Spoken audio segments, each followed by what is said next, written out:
Welcome everybody, NorCal Sports Network. This is Fantasy Football Live. It's not baseball, it's fantasy football. Los and I were going to be breaking down this past week 4's, some surprises, some upside players. We're going to go through the games real quick, and then we're going to do a quick recap of the games this upcoming week, and we're going to look at the players. We got some background noise. I noticed that too. Is that on your end? I don't think it's on my end. Is it on your end? We got some background noise. Is that on your end? Oh, it's not on my end. It's coming from somewhere. Is that better? Yeah. All right. Yeah, we're gonna break down this past week. We're gonna break down this upcoming week, and then we're gonna get into the week 5 rankings: quarterback, running back, wide receiver, tight end, and defense. Week 5 is upon us. Week 5. Now we start to kind of see like who's emerging, who is regressing, patterns with players that are used, all that good, stuff. So before we dive into week 5, anything come to mind on week 4 for you, Bora, for your specific team or in general? Let me look at my team real quick. Let me pull it up. I'll just while you're doing that, and we'll go over real quick maybe some waiver pickups for the upcoming week. Wan'Dale Robinson seems to be emerging as the number 2 wide receiver for Daniel Jones and the New York Giants.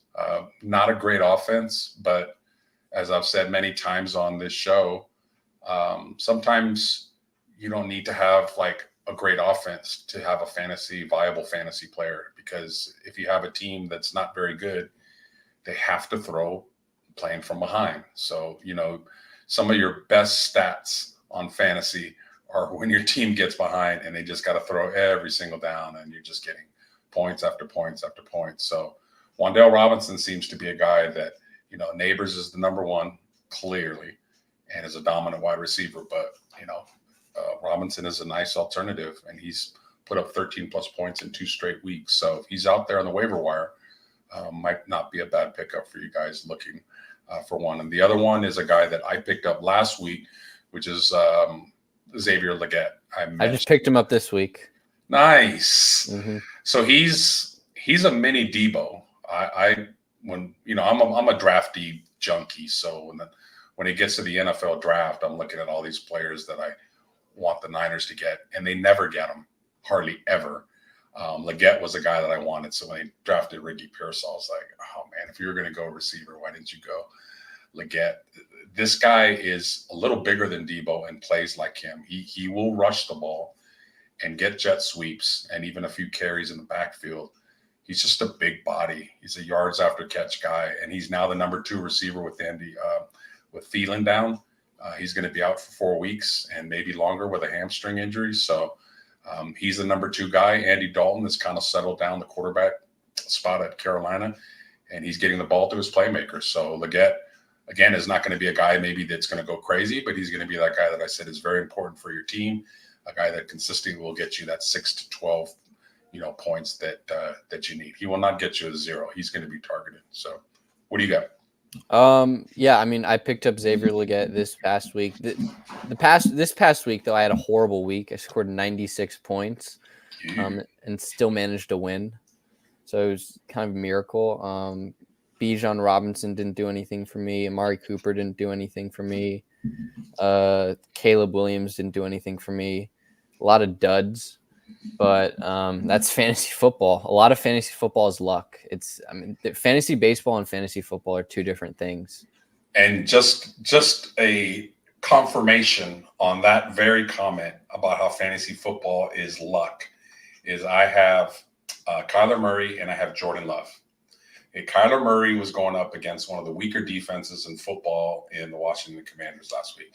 Jordan Love was coming back from injury, going up against up to this date, very good Minnesota Vikings defense, and his ankle was not 100%.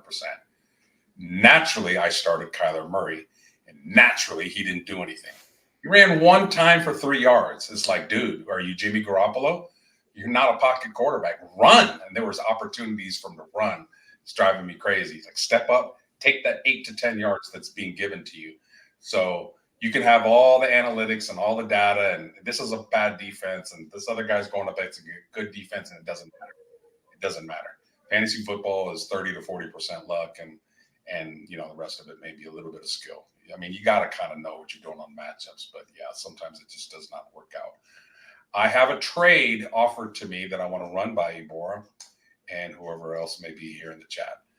I have Jalen Waddle, who has no quarterback and is not doing anything, but Tua is around the corner and may be coming in a couple of weeks. I was offered Juwan Jennings for Waddle. So that's a third wide receiver that seems to be relevant in the Niners offense, seems to be a red zone target. If the Niners trade Ayuk, that's a no-brainer. I'm taking that trade. But I'm hesitant because I think Waddle is going to become by the way, and Dan brought this up last week. Sometimes you do trades depending on your record. Okay, I'm 4-0. So I don't have to do this. I'm not desperate to do this. Mm-hmm. But Waddle is a guy that until Tua comes back is just not going to be relevant. On the other hand, what is Juwan Jennings? Is he the number one? Is he the number two? Is he the number three? I don't think there is a 1, 2, or 3 on the Niners offense because it's week to week. Yeah, exactly. It's week to week. So, but the thing that I do like about Jennings is he's getting more on the field in a 3 wide receiver set. And a lot of fans have been asking for that over Juice. So if you were me, would you take that? Because I have to answer by tomorrow. It's tough because, I mean, if you're just comparing the offenses, the Niners offense is miles better than the Dolphins offense right now with Tua out. The thing that's kind of not confusing, but it's a little interesting is Jennings. I mean, as you just said, the Niners don't really have a 1, 2, 3. It goes week to week. The Niners haven't been able to score in the red zone, and Jennings is a big target. He's like 6'3", 6'4", I think. He can go up there and get it, and he's proven that 2 weeks in a row where he can.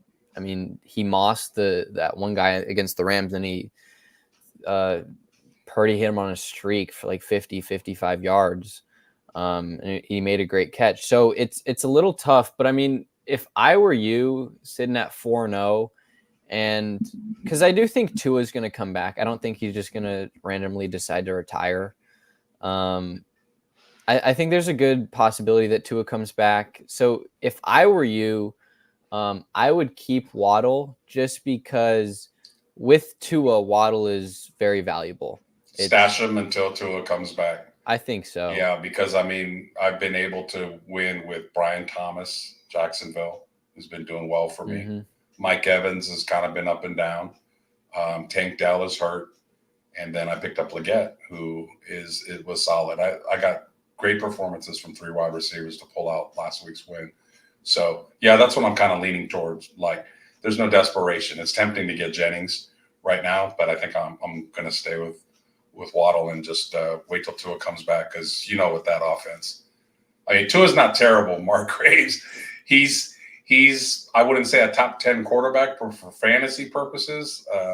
When he's right, that offense does put up numbers. And he gets the ball to his guys. He does. I mean, I know Tyreek Hill is hot. He was open a lot this week, including one from about 70, and Huntley overthrew him. So let's move on to week 5, everybody.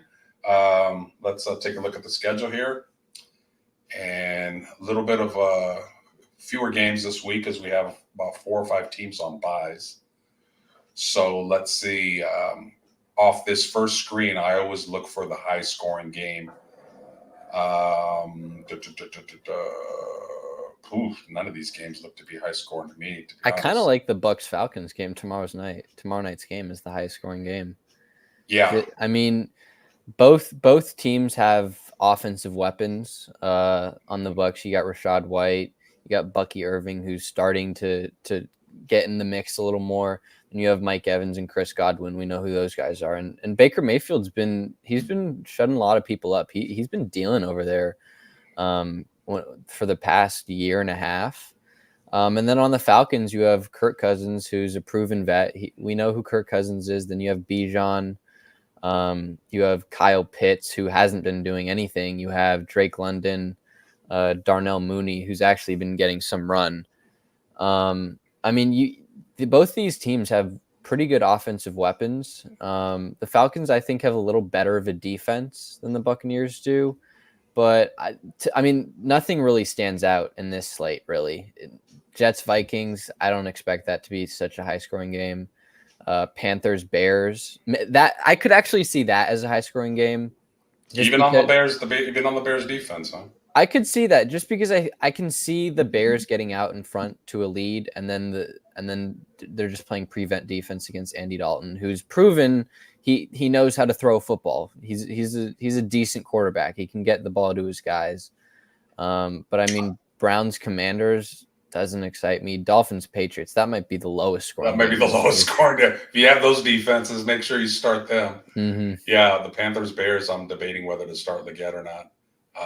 Again, Bears got a good secondary. But yeah, I could see what you're saying, that they might be playing from behind, like we always preach and talk about. The Jets-Vikings game is interesting because, I don't know, there's something about when teams go overseas to Europe that, I don't know. Is that game is in Europe? Yeah. Yeah, mm-hmm. That's a 6:30 a.m. start. So I don't know if it's the time change or the travel, or maybe some guys are partying on a Saturday night, but those always seem to be low-scoring games. I'll tell you what, I'm not going to be waking up early for that game. No, definitely. Waking up early is out of the question, though. Only when I have an early flight am I waking up early nowadays. The Jets is interesting because I have Breece Hall and I have Braylon Allen, and I started both of them last week. And Allen outperformed Breece Hall. Breece Hall got stuffed at the goal line back-to-back plays. Again, I was watching that. Yeah. Use the bigger, like I always say about CMC and Jordan Mason last year. Like, use the bigger back. Use the 235 back. It's just common sense that they're going to be able to more likely power in than I didn't know Breece Hall was. I thought Breece Hall was a little bigger than he is. But what is Braylon? I think he's like 210. Okay. He's not small, but Braylon Allen's a beast. He's 235 and he runs a 4.4. So I think Braylon Allen's going to start to get more of the goal line touches. I think so. And Breece Hall was my number 3 overall pick in the draft. Braylon Allen I got basically as a bonus pick in the 18th round, just to handcuff him. And this is fantasy, guys. This is fantasy. Sometimes the backup running back emerges, and whether it's injury or whether it's just not performing. Hey, another guy don't laugh at is ex-49er Trey Sermon. He's the number 2 running back with the Colts. Jonathan Taylor is banged up. Sermon didn't look too bad from some highlights I saw of him last week. He's a hell of a running back for Ohio State. I don't know what happened to him. Maybe just the Niner offense and the way they run their scheme didn't maximize his strengths. So Trey Sermon's a talented running back that you might want to take a look at. He's definitely available on waiver wires out there. And the Jags don't exactly have the greatest defense in the world. So Trey Sermon, if you need a running back and you got some guys on buys, might be a decent play. I have Evan Ingram real quick, and he hasn't played. I mean, he played week 1. I think he got a couple points, but he's been super disappointing. I hope he plays. It's going to help the Jags offense when he does come back, just because it gives them a threat at tight end. Because I mean, they don't have anybody right now. And Evan Ingram last year was a really good, just average and solid tight end to have. He would give you 10 to 12 points every game. And you need those guys. You need those guys that just give you a guaranteed number of points every week. So you just don't have to worry about that position. Yeah, definitely. Let's scroll down and see what the next group of games look like. Bills Texans jumps out big time, as well as the Niners Cardinals, as well as the Packers Rams, as well as the Ravens Bengals. I think. Yeah. There's some high scoring games on this one to talk about. Bills Texans, that I think will be a shootout. I don't think either defense is stopping the other one. So if you got any Bills or Texans, full green light to play them. No real need to discuss anything there. Raiders Broncos, a little shout out for our boy Ryan, and the Broncos D might be a good play against the Raiders. You know, I hate to say it, but I picked up the Broncos defense off That's waivers this okay. week. Hey, you got to do what you got to do. It's a business. When you're a fantasy owner, it's a business. So you got to hide all personal feelings. Yeah, there's been times in the past I've picked up the Seahawks defense. I can't stand the Seahawks, but hey, if they help win me money, come on down. Giants Seahawks, that might be a sneaky start for the Seahawks defense. I think their defense is still good despite what happened. They faced a real good offense in Detroit. They're missing a lot of players on that defense. They're missing a lot of key guys. I said this last week, but I don't know when these guys are going to come back. I'm not scouring Twitter to see all this, but when there's something about them playing at home though, even when they're depleted, that that crowd is so loud that it causes the offense to kind of be a little helter skelter and kind of usually equals a few turnovers. So and then you factor in the Giants, who are a horrible team. Yeah, that doesn't help. But going back to the Raiders Broncos, I mean, yeah, the Broncos defense I think is going to be a great play this week and going forward, especially this week though. The Raiders are they're a mess. I mean, Devontae Adams is probably going to get traded. Who knows if he's even injured? There are multiple reports, whatever. They're starting Gardner Minshew at quarterback. It's if you're starting Gardner Minshew at quarterback, it's not going to be a good season. They still have, they have some guys. They have Brock Bowers. They have Jacoby Myers, who I have and who I really like. Jacoby Myers has been really solid, actually. Let me pull up his stats real quick for the year. While you're doing that, everybody in the chat, appreciate you being here. If you could possibly hit that like button and subscribe, that would be great. As we're in our third week here on Fantasy Football Live Show, subsidiary of NorCal Sports Network. If you have a specific question about a sit or start on a player, please put it in the chat. We will consider reading it. No, we'll read it. Put it in the chat, and we'll give you our opinion about that. So, Ravens Bengals, that's a high scoring game. I have a feeling that Burrow and his playmakers are going to finally start kind of coming out of their hibernation. I think the Bengals are going to win this game. I was just going to say that because I picked the Ravens last week against the Bills because I just thought I'm kind of a guy. I'm big on like due factors. Like if a team has been playing bad for a while, they're due to play well. Mm-hmm. And then the other way, if a team is really playing well and things are coming too easy and they play against a decent team, then that might catch up to them. So I think the Ravens coming off of a huge performance against the Bills on prime time. Derrick Henry went absolutely nuts. Might be feeling themselves a little bit. I think the Bengals come out and get that W at home. It's a good call.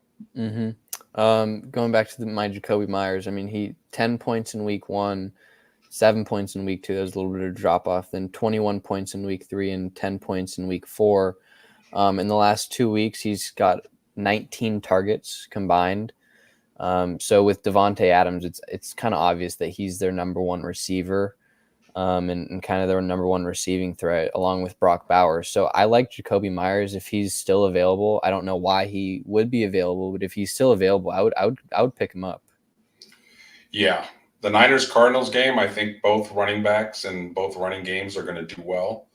I think the Cardinals are going to want to keep the Niners offense off the field.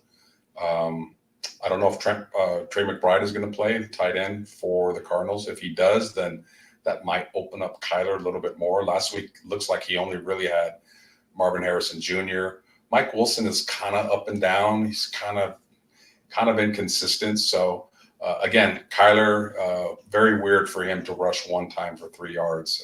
He's a guy that always uses his legs. So, as far as me going, I'm going to have to go with Jordan Love this week at the Rams. I think he's got a game under his belt, got into a nice rhythm in the second half. So, definitely all these games, with the exception of maybe the Raiders, Broncos, Giants, Seahawks, the other 4 games, high scoring games, all these guys should be in your lineup.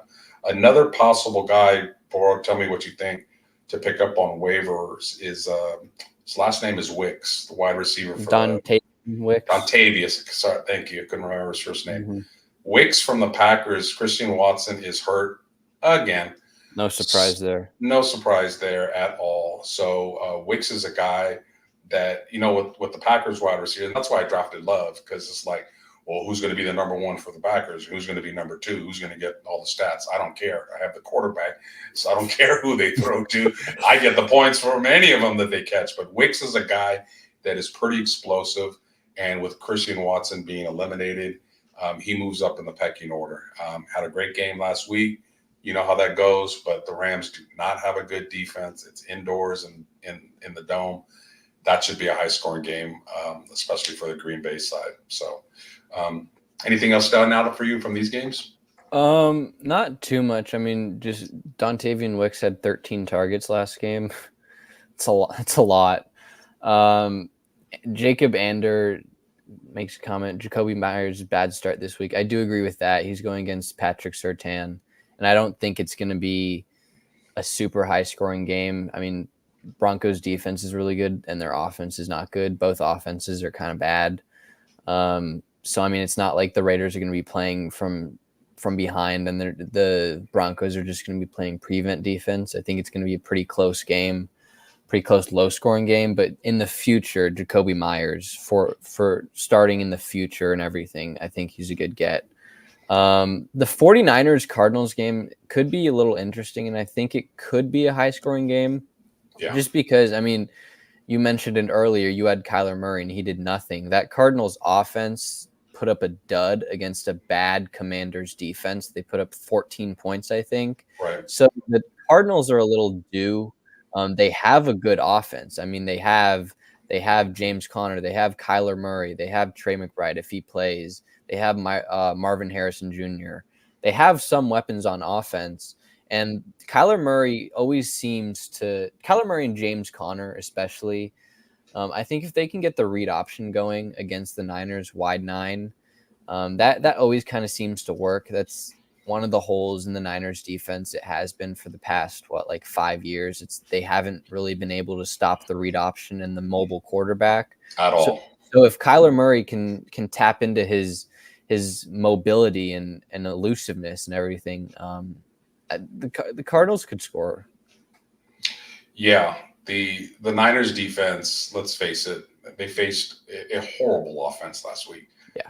I mean, let's not. Might be the worst offense in the league. Yeah, I saw when they showed the receivers running their routes. I saw guys open last week, like wide open, and Brissett, didn't see him or didn't have the time. So the Niners defense is still a little bit of a question mark, both in the secondary and in the front seven. So I think the Cardinals are a desperate team. They're 1-3. They need this game. So I think they come out and they play a good game. And I think you're right. I think they will put up some points, but so will the Niners. So I see that one as a high scoring game. So let's see what we got on the next group here. We only got 2 more games. Yeah. So Cowboys, Steelers, that's an interesting game because the Cowboys have a good offense and the Steelers have a very good defense, especially at home. Cowboys defense is kind of depleted now. I think they don't have DeMarcus Lawrence or Micah Parsons. Yeah. So I could kind of see this as a low scoring game, really. The Cowboys don't have a number 2 solidified receiving threat outside of CeeDee Lamb. And I think that's an issue, and that's going to be an issue that lingers the whole season. They also don't have a good running game. I mean, they're starting Ezekiel Elliott. I'm a little surprised in our league and in some things that I've read this week that Justin Fields is still kind of out there as a quarterback available on the waiver wire. I think maybe people are hesitant to pick him up because they think Russell Wilson will get that job back. But I don't know. I'm not saying he's playing lights out, but man, those legs of his and he runs pretty consistently. Depending on what your quarterback situation is, he might not be a bad play because the Cowboys, they don't play zone very much. They play man-to-man. And man-to-man against a mobile quarterback means you can get a lot of yards running the ball on them. So not the greatest for offensive stats, although the Cowboys kicker, I was told by the guy that owns Aubrey in our league, and he put a long list of receivers that he's outscored. It's true, man. If they ever start giving, like, they give you 6 points if you kick a field goal after 50. That's how it is in our league. Is that it? You How guys it is have in yours? kickers in your league? Yeah, we have kickers. We don't have kickers in our league. Yeah, so any field goal under 50, wait a minute. So under 40 yards is 3 points. 40 to 49 yards is 4 points. Over 50 yards, which is nothing nowadays, is the equivalent of a touchdown. 6 points. It's a lot of points. You got a kicker with a big leg, kicks you 50-yard field goals. That's 18 points plus extra points.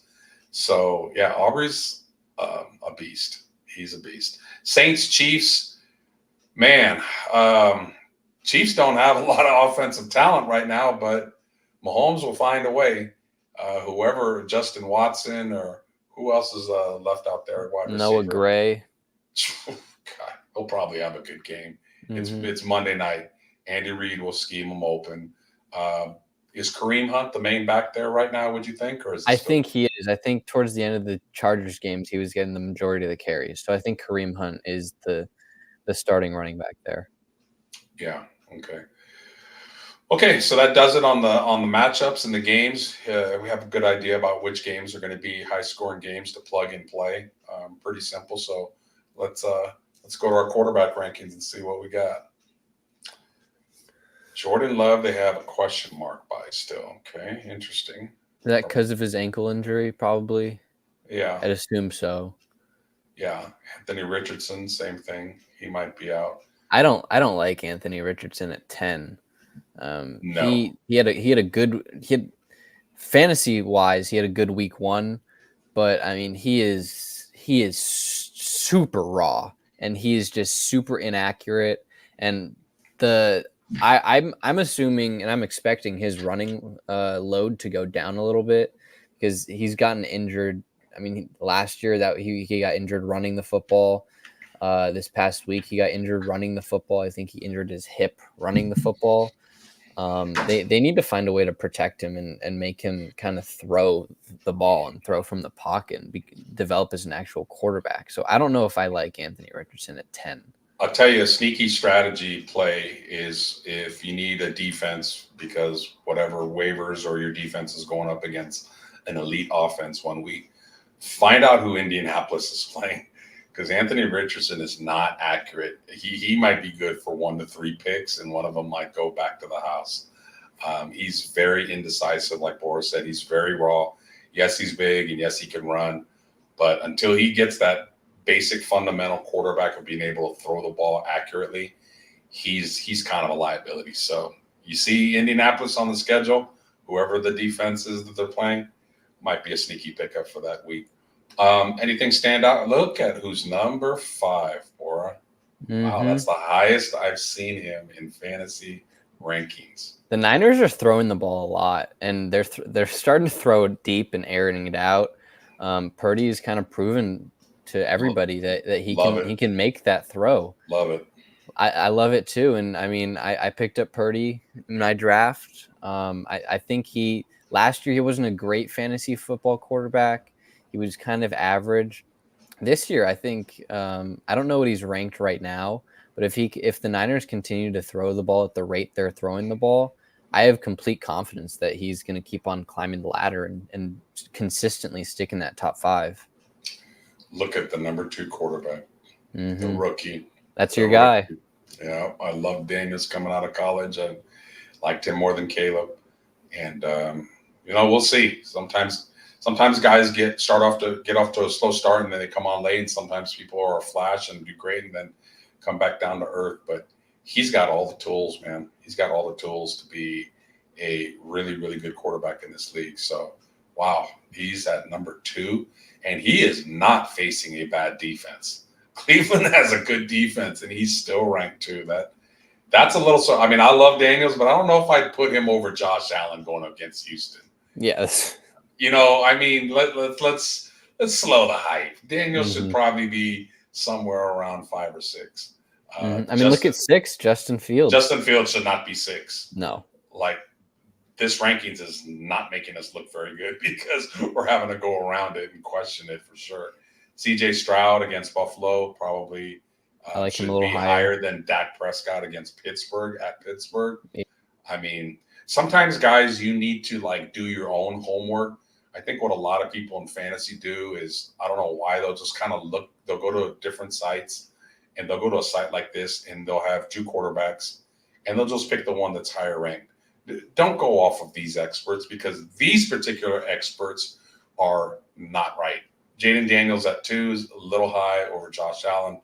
CJ Stroud below Dak Prescott is incorrect. So I think the two experts that you're hearing speaking right now are a little bit more accurate than these guys. Anything else stand out on this list before we scroll down? Patrick Mahomes. When have you ever remembered Patrick Mahomes at 14? Wow. Right. I could actually kind of see Patrick Mahomes having a pretty good bounce back game. Monday Night Football, it's going to be in prime time. Yep.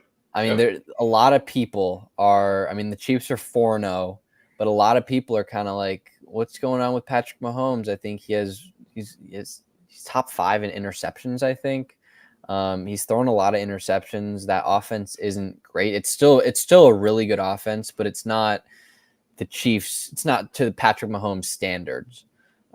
He's having kind of a down year, and I could see him and Andy Reid just kind of wanting to shut up some haters and just kind of airing it out.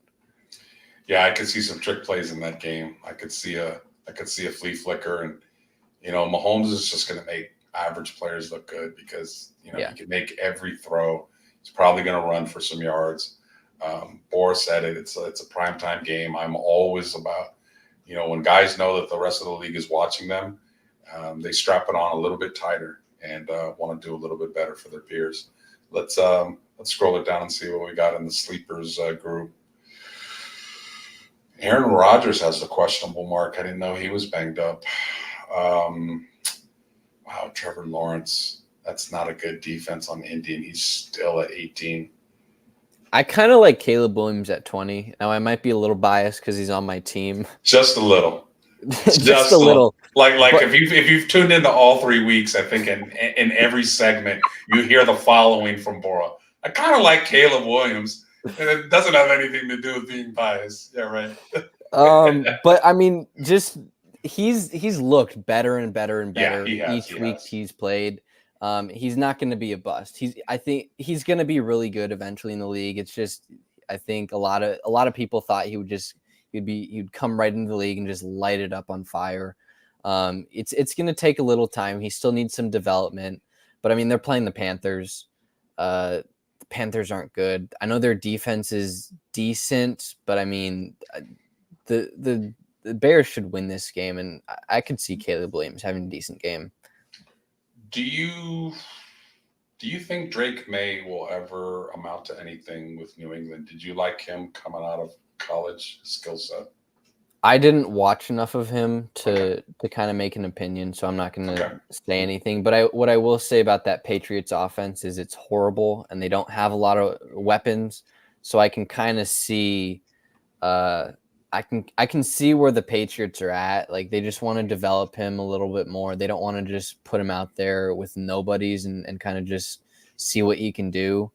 I mean, I watched a little bit of him at North Carolina. I know he has a big arm, but I mean the Patriots don't have a deep threat at all. They don't have anything. So I could see him amounting to something in the next year or in a year or two, but not now. Yeah. Andy Dalton at 25 just seems to be, I know Chicago has a good defense. I have their defense, and I'll probably start him this week. But Andy Dalton, like Boris said earlier, they may be getting, behind, and he's a good quarterback. If guys are open, he's going to find them. And, Carolina's got a decent offensive line. So the Bears' strength of their defense is their secondary. If their D-line cannot get home, then guys like, Leggett and their other playmakers, Hubbard, are going to, Deontay Johnson, are going to make plays. So I think Andy Dalton, if you have him, and again, you have other guys on waiver, don't be afraid to start him. Andy Dalton, I don't think we'll put up 25 to 30 points, but I think he's a solid 15 to 18 points this week. I mean, week 3 he had 37 pass attempts. Last week he had 40 pass attempts. So Mm. they're playing from behind. They're gonna throw the ball. Week 3 he had 28 points. Last week he had 18 points. He's gonna get you some points. I don't think he's 25th. No, definitely not. I don't know. I may rank him above Kirk Cousins and Trevor Lawrence and Daniel Jones. Yeah. All right, let's go to the running backs. See what we got. Running backs. Right. What do I have a feeling Jordan Mason's going to be? Yep, number 4, Jordan Mason, guy that we loved last year, is now a relevant starting, producing running back / fantasy running back, and he's going to eat this week against Arizona. I heard Shanahan in the press conference today, and he was asked who the number 2 running back is, and Shanahan. Oh, I heard. Oh my God. Shanahan actually questioned the question. Like, it was a very simple question: who's your number 2 running back? And he's so not concerned about who the number 2 running back is he couldn't decipher what the question was. And then he finally figured it out. Oh, it's Garendo, and Patrick Taylor's our number 3. He's doing great things for us, but he never touches the ball, even though he's doing great things for us. So Jordan Mason is, again, going to be the bell cow. He's going to touch it, assuming that they have a lead against Arizona, who's not a good run defense or what they've shown so far. He could probably be the top running back again this week, getting 20 to 25 carries, and he's catching the ball a few times out of the backfield. Yeah, I think his workload catching the ball is going to start to go up, because he had that, 40-yard reception that was a touchdown that got called back because of Kittle's ridiculous holding call. So he's starting to catch the ball a little more on those Texas routes. That's kind of CMC's go-to route. And I mean, it'll be open. Jordan Mason, it's open for Jordan Mason, because everybody's focused on Ayuk, Kittle, Debo, Jennings.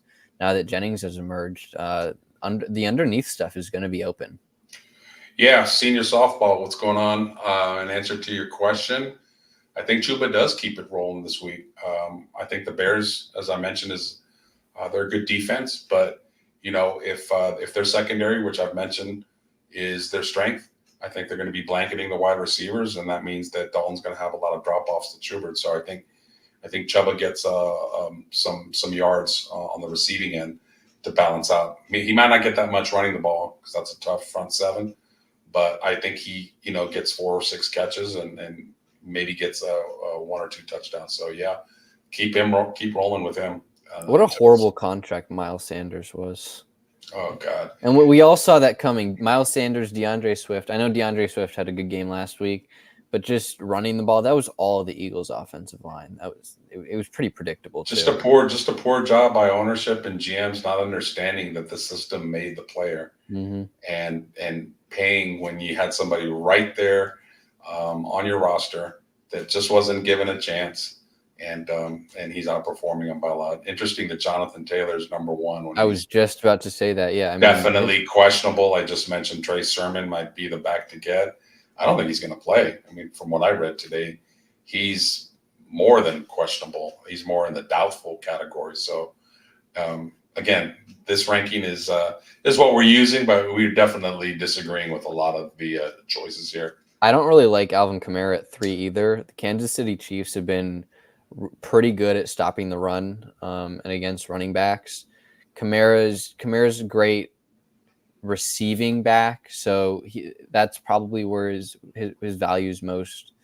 But just purely running the ball, I don't think he's going to have a great game. Derek Carr likes to dump it off. So Kamara, I don't know if 3 might be a little high, but Kamara's always going to be up there because he's always going to get dump off passes from Carr.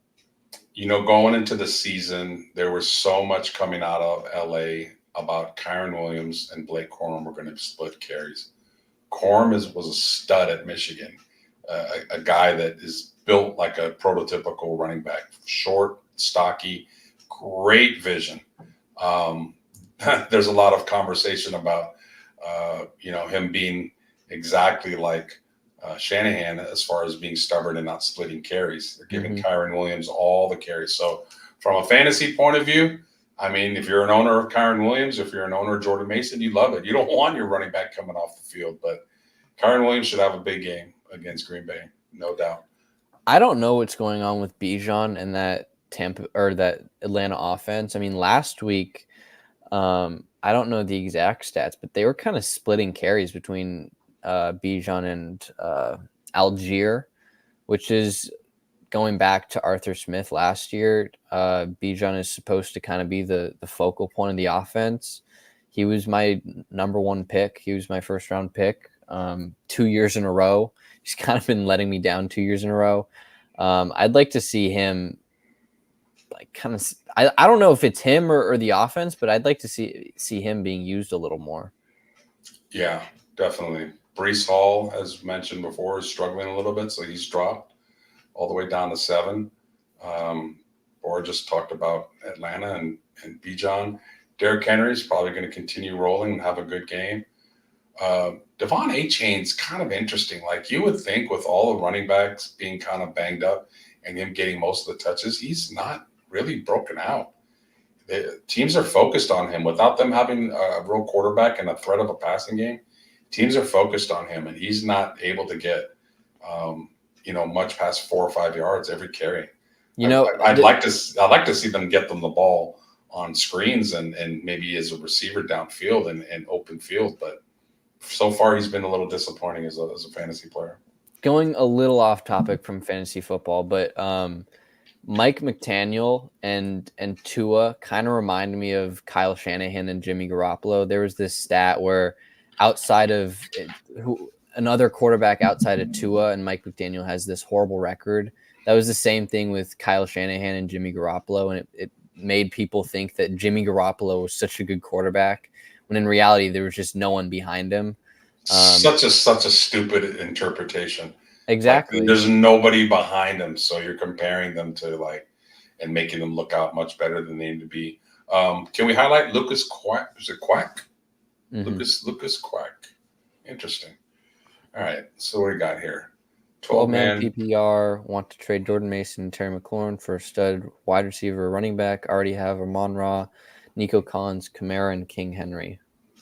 You have a pretty good team. Damn good team. So you have Jordan Mason and Terry McLaurin, and you want to trade them for a stud wide receiver and running back.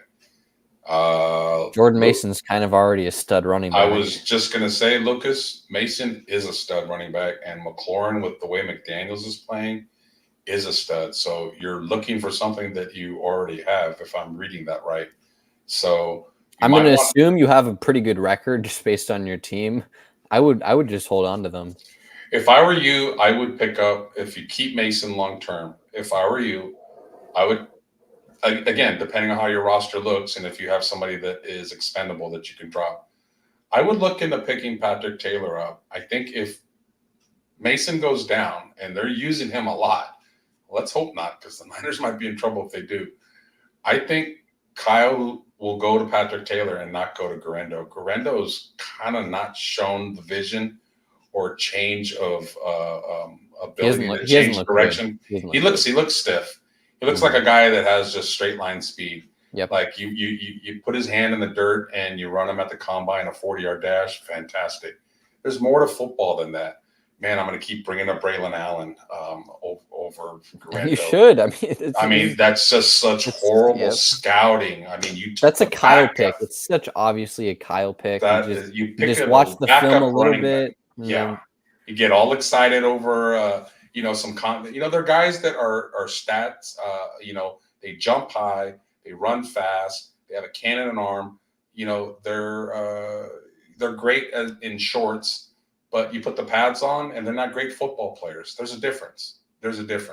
So, Lucas, if you he is 4-0, so you're 4-0. Stick with what you got going, man. Don't need to trade it. But look at them, Patrick Taylor Jr. If Mason goes down, everybody is going to pick up Garendo, and I think they won't go to Garendo. They'll go to Patrick Taylor, or they may pick up somebody on waivers like Matt Breida, or. I hear rumors that they'll trade for Raheem Mostert, but he's always injured, so I don't know if they want to go there. But Kyle knows him. So, so let's scroll down. Anybody stand out in the second group of? I like Kenneth Walker. I mean, the Seahawks are going to try to run the ball. They want to run the ball. Kenneth Walker just came back from injury. I like him. He's a really good runner. He runs hard. He's elusive. He's a really good player, and that Seahawks offense is kind of humming right now. Geno Smith is playing great. They have 3 great receiving options. I like their offense as a whole. I mean, but I do like Kenneth Walker. Yeah, Griffin in the chat. That's a good point. Kyle may go with the veteran, which kind of leads you to think that if they like Deshaun Vaughn, why isn't he up right now as the number 3 wide receiver or running back? I'm sorry, and why isn't Patrick Taylor on the practice squad? Again, the roster dynamics kind of don't make sense there, but whatever, it is what it is. So that might be a good point. Boro, what do you think about Bigsby? Even if Travis Etienne is healthy, what do you think about Bigsby? Like maybe getting to be a 50-50 split there, because he's looking like the better running back from Etienne from what I'm seeing. I haven't studied a lot of Bigsby, but I mean, right now that this past week was the best kind of offensive week for the Jaguars. If they can keep on building on that, then I would like it. But I mean, Trevor Lawrence hasn't had a great last year, kind of. I mean, his last year after week 6 or week 8 last year has been really bad. The offense has been pretty bad and pretty brutal. I can see them playing. I can see the Jaguars playing from behind a lot, which kind of minimizes the running back just because they're going to be passing. But I like Bigsby. I like Bigsby if he's on the waiver wire or something. Yeah. Let's shoot over to the wide receivers now if we can. We want to get everything in and be respectful of the baseball interview and show that's coming up at 8:30. So we might not do defenses tonight, guys. Real quick. Ryan Kennedy asks, actually flex, start Dell, Sutton, Chase Brown, or Rico Dowdle. You can only start one guy. Dell is coming back from what I heard, and I like that matchup against Buffalo. I think that's going to be a high-scoring game. It's hard to go up again. It's hard to take sometimes a receiver over a running back like Chase Brown that can catch the ball and run the ball. I don't know.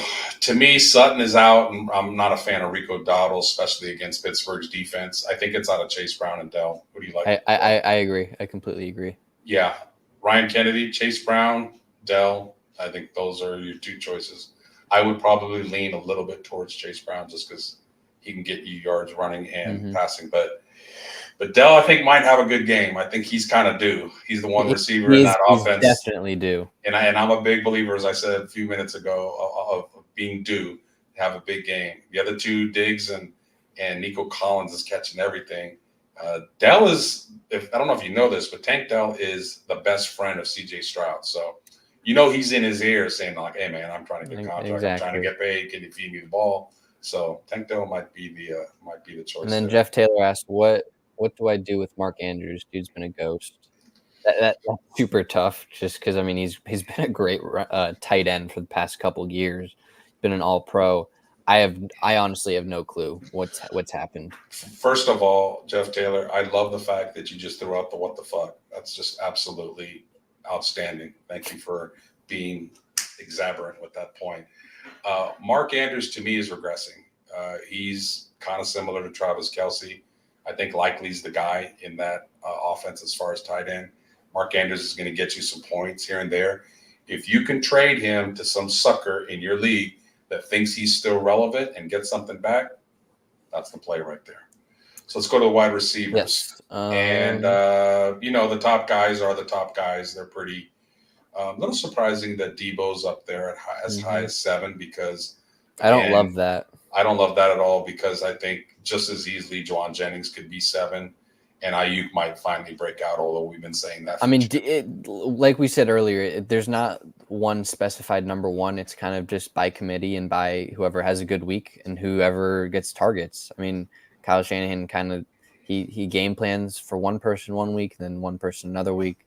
He likes Debo. Debo's probably going to get some carries at running back. So I mean, Debo's fine, but I don't know if he's 7. Chris Godwin is a guy that just is going to be consistent every week for you. I mean, ever since they put him in the slot, he's just that's his comfort zone. That's his spot. He's going to have a pretty good game. Jaden Reed or Wicks, you never know with Green Bay. I don't care as long as Jordan Love gets those receptions is good. Mike Evans, I'm glad to see he does not have the questionable tag because he's my receiver coming on a short week tomorrow against Atlanta. Stephon Diggs. 14 seems a little high. I'm not a big fan of Diggs. I really am Me not. neither. He'll have some good games here and there. Olavi's kind of been a little bit up and down. I like McLaurin. I think McLaurin's got the green arrow, like kind of his stock is going up. Yes. And because Daniels is just lighting it up. Cleveland's got a good defense, but you know what? When you got speed like McLaurin and you got a quarterback that can get it to you, Terry McLaurin's a nice pick. Tyreek Hill at 20. Wow. Whew, I've not seen Tyreek Hill that low in a long time. Ayuk at 22. Who knows with him? He's just all over the place. He's a huge question mark. Jackson Smith. I like Jackson Smith. He's starting to play well. He's starting to get a lot of those balls that Tyler Lockett would get. So he's kind of a sneaky one up on the rise. I have a personal preference on bias towards Brian Thomas. He's probably I like Brian Thomas. Other than Marvin Harrison, he's and Leggett. Those are my 3 favorite receivers coming out in the draft. He seems to be Lawrence's favorite target, maybe even a little bit more than Christian Kirk. Wan'Dale Robinson and Khalil Shakir, I like both of them. They're both questionable, but Khalil Shakir seems to kind of be their number one wide receiver right now. They don't have a true number one, but to me, he seems like the guy that Josh Allen trusts the most. I think he's been there the longest. And then Wan'Dale Robinson, we both touched on earlier. He doesn't necessarily rack up the yardage, but he gets the targets and he gets the receptions. So if you're playing in PPR, Wan'Dale Robinson should be on waivers. That might be a get. Tutu Atwell, I think, could have a good game since both their receivers, Nakua and Kupp, are still out, obviously. And the Rams are going to have to throw the ball. Green Bay is going to score. Mm-hmm. And Atwell is obviously number 1 or number 2 with, 1A with Robinson. So 38 is kind of low for him, in my opinion. Leggett, I love, as I talked about before. But that might be right for him, honestly, going up against that defense. Tank Dell's got the question mark. I don't know what the love is for Ray McLeod. Me neither. I haven't really studied him. I know he's had a few good games, but maybe I'm just holding a grudge for him because the idiot didn't fall on the ball and the fumble in the Super Bowl. They still don't. ESPN still doesn't respect Juwan Jennings. I like Juwan Jennings at 49. I don't know if he's going to have a game like he's had the past 2 weeks, but I mean, he's proven to himself and to Brock Purdy and to the Niners that he deserves targets, and he's going to get those targets one way or another. I mean, whether it's in the red zone, they need to figure out targets in the red zone. They need to score in the red zone, and Juwan Jennings is probably their biggest body at wide receiver. It's funny, that trade I told you about Waddle for Jennings. Look how close they are in numbers, 46 right? and 49. Mm-hmm. Scroll down a little bit more, and then we'll get to the tight ends. Anything stand out? I like Trey Tucker. I do like Trey Tucker. I think he scored a touchdown on a jet sweep last week, or an end around, one of those. He's kind of their guy that can be used in the backfield, can be used as a runner. At 57, to me, that's pretty good value. I don't know too much about him, to be honest. Greg Dortch is kind of an interesting guy that's been kind of coming on with Arizona. Maybe he's going to push Michael Wilson for number 2 spot. All right, let's go over to the tight ends and wrap this up. We're not going to do defenses tonight, guys. Apologies for time restraints. Got a lot of question marks or questionables to play. Oh, Kittle's got a questionable. Kittle didn't practice today. Yeah, I think he'll play when it's all said and done. But McBride, number 1, guy's a stud. Ferguson might be a decent play against Pittsburgh because Dak might not have a lot of time to go downfield, so he might check it down quite a bit. I like Tucker Kraft at 9.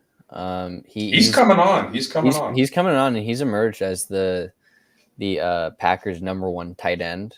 I think. So he's going to be their number one tight end going forward. And you know that Matt LaFleur, Kyle Shanahan offense, they value the tight end, so he'll be used. Yeah.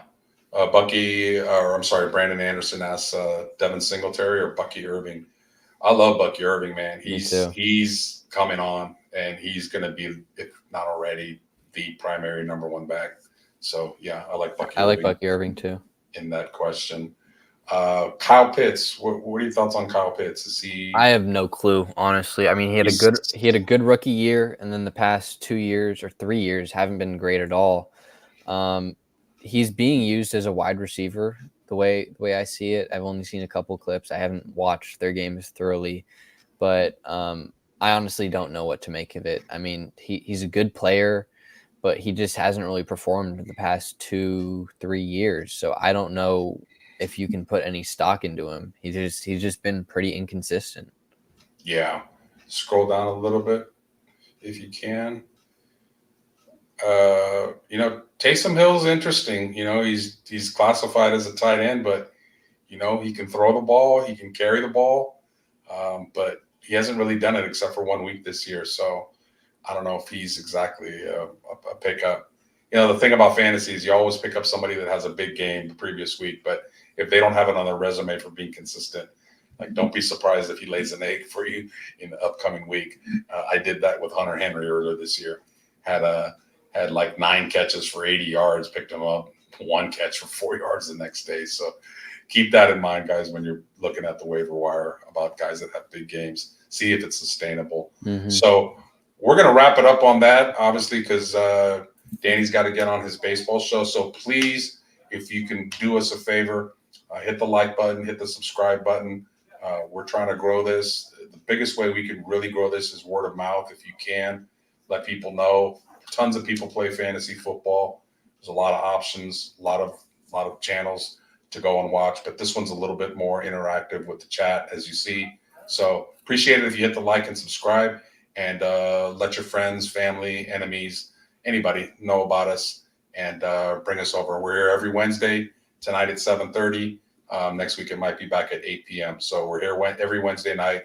Bora, myself, Dan will come in sometimes, and appreciate you being here, man. Mm-hmm. Go win your fantasy games this week 5. Yep. But before we get out of here, Brandon Anderson, one more question. Freiermuth or Tucker Kraft? I like Freiermuth personally. I've liked him the whole year. He's getting the targets and he's getting the receptions consistently. I like Freiermuth long term, but to start this week, I like Tucker Kraft. That's a good point. All right, we're gonna get out of here, guys. If you haven't catched it out, hit the like button, hit the subscribe button. Dan is going live and pretty soon, the next 5 minutes, with Dieter Kurtenbach. If you're a Giants fan, go check that out. They're going to be discussing his article on why he thinks the Giants are really desperate right now. All right, Los, I'll see you in the green room. Peace out, everybody. Cheers.